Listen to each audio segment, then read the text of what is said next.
আসসালামু আলাইকুম বন্ধুরা, কেমন আছো? আলহামদুলিল্লাহ, নিশ্চয়ই তোমরা ভালো আছো। আমিও আল্লাহ পাকের অশেষ রহমতে ভালো আছি।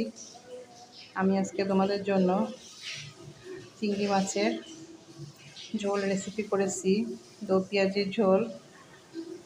এই রেসিপিটা যদি তোমাদের কাছে ভালো লেগে থাকে তাহলে অবশ্যই এটি লাইক, কমেন্ট, শেয়ার করে পাশে থাকবে। আর আমার রেসিপিটা কেমন হলো অবশ্যই কমেন্টের মাধ্যমে জানাবে। তো দেখতে থাকো আমি চিংড়ি মাছের ঝোল রেসিপিটা কিভাবে করলাম, কী কী মশলা ব্যবহার করলাম।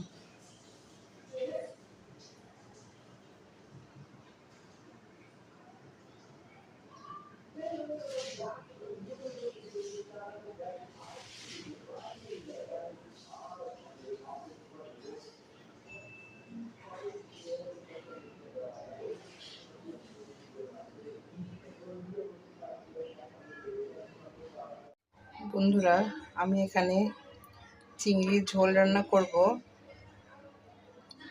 এখানে আমি কিছু পরিমাণে লবণ, সামান্য শুকনো মরিচের গুঁড়া, সামান্য হলুদের গুঁড়া দিয়ে আমি মাছগুলো মাখিয়ে 10 মিনিটের জন্য রেখে দেব। এখানে আমি কিছু জিরা, 4টা এলাচ আর একটা দারচিনি নিয়েছি, আর কিছুটা আদা নিয়েছি। এটা আমি সুন্দর করে বেটে নিব। এখানে আমি কিছু শুকনো মরিচ নিয়েছি, কিছু রসুন নিয়েছি, জিরা, আদা, দারচিনি, এলাচের সঙ্গে বেটে নিব। সঙ্গে আমি একটা তেজপাতা বেটে নিব। এখানে আমি কিছুটা তেল গরম করে নিয়েছি। এখানে আমি ভেজে নেব। এখানে আমি চিংড়ি মাছগুলো ভেজে নিলাম। এখন আমি ফুটে নেব।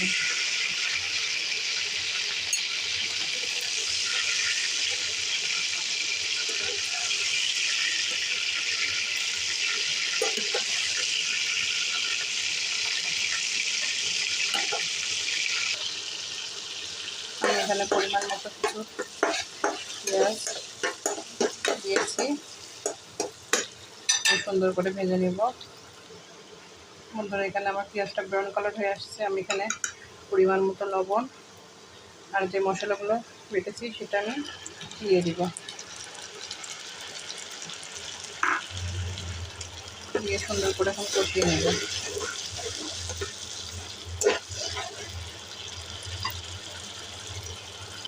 এখানে আমার মশলাটা কষানো হয়ে গেছে। আমি এখানে কিছু কাঁচামরিচ দিয়ে দিব।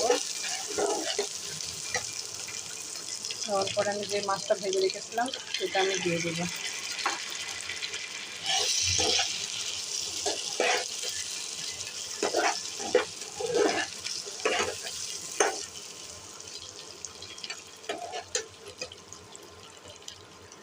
আমার চিংড়ি মাছটা কষানো হয়ে গেছে। এখন আমি যে মশলা বাটি ছিল সেটাতে পানি দিয়েছিলাম, সেটা আমি এখন পানিটা দিয়ে দেব।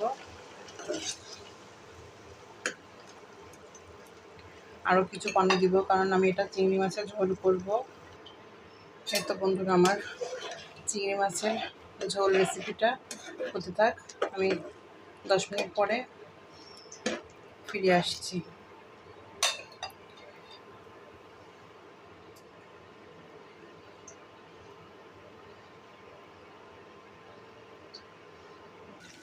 এই তো আমার চিংড়ি মাছের ঝোল রেসিপিটা রেডি। এখানে আমি এখন কিছু গরম মশলার গুঁড়া দিব।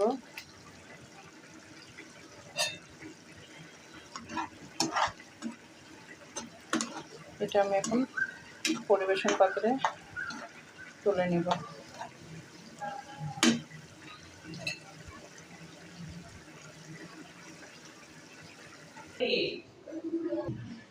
এই তো বন্ধুরা, আমার চিংড়ি মাছের ঝোল রেসিপিটা হয়ে গেছে। আমি পরিবেশন পাত্রে তুলে নিয়েছি। আল্লাহ হাফেজ, আসসালামু আলাইকুম।